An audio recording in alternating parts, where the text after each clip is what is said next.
Dapat nating mahalin ang Diyos. We have to love Jesus. Maganda, kaaya-aya. At higit sa lahat, very appealing, no, sa pandinig. But ganun po bang binabanggit ng Bible?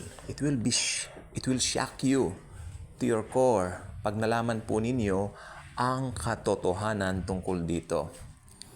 So, ito po matatagpuan natin sa 1 John chapter 4 verse 10. May mga Bibles po ba tayo?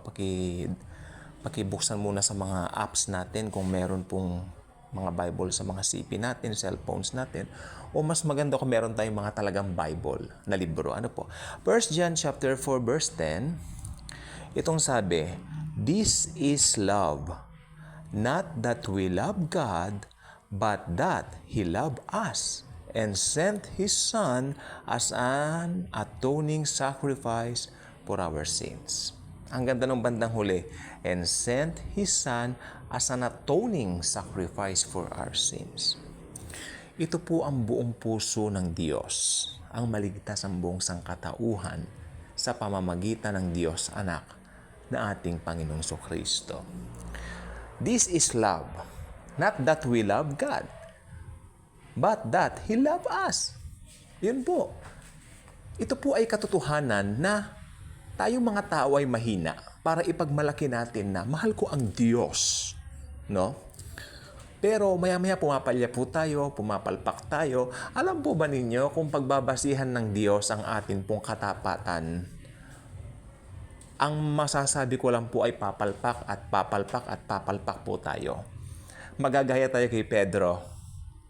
Sabi niya sa Diyos, "Panginoon, maski iwanan ka ng lahat ng tao, hindi ko pa kayo iiwanan." Sumagot ang Diyos na si Jesucristo. Sabi niya, "Talaga Pedro, hindi mo ko iiwan? Sinasabi ko sa iyo, sa gabing ito rin, bago tumilaok ang manok ng kukurukuk, ako ay iyong ikakaila." Nakilala mo ako. Diba? Pero matigas si Pedro, "Mahal na Panginoong Jesucristo, hindi ko po kayo pagkakaila." Pero alam ng Diyos, anak, ang puso ni Pedro na mangyayari yon. Yeah? Kaya hindi pinanghahawakan ng Panginoong Jesucristo yung pagmamahal natin sa Kanya. Ang pinanghahawakan ng Panginoong Jesucristo ay yung ginawa niya sa atin sa krus ng Kalbaryo. Paano ba magkakaroon ng effectivity ang ginawa ni Jesus sa cross? Simple.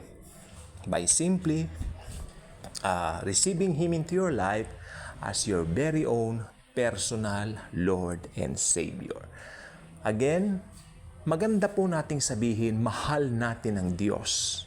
Mahal natin ang Diyos na si Jesucristo. Yes, perfect. Pero sa totoo lang po, ang pinanghahawakan po ni Jesus, yung pagmamahal at pag-ibig po niya sa atin. Ano po? So makikita rin po natin dito, sa kabaligtaran, ito pong si John. Okay? Si John the Beloved. May tatanong po ako sa inyo, saan po niyo mababasa yung salitang the beloved of Jesus? Sa gospel lamang ni John. Ibig sabihin, si John, meron siyang practice sa kanyang sarili. I am the beloved of Jesus. Amen? Magkaiba kay Pedro. Si Pedro, mahal ko ang Diyos, anak na si Jesus. Sabi niya. Pero si John naman, mahal ako ng Diyos, anak na si Jesus. Diba? May kaibahan? Okay. Ang ending, sino ang nasa paanan ng krus? Lahat ng disipulos nagtago na duwag. Pero si John the Beloved, nandoon po sa paanan ng cross ng Diyos Anak. Di po ba? At ibinilin pa ng Diyos Anak ang kanyang mama na si Maria kay John. Take good care of my mama. Di ba? Yun lang po ang kabuluhan noon. Wala na pong ibang ibig sabihin yon. Yung ina, ang anak mo, anak, ang iyong ina, wala na pong ibang kahulugan yon. Yun lang po.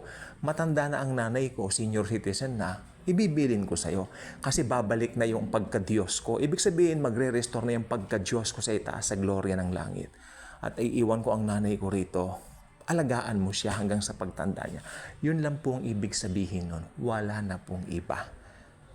Si Mary, kapareho rin po nating believer. Wala na po siyang ibang role. Isa rin po siyang nangangailangan ng Savior. Kapantay po natin si Maria. Si Jesus lang po ang angat dahil siya po ang Diyos na makapangyarihan sa lahat.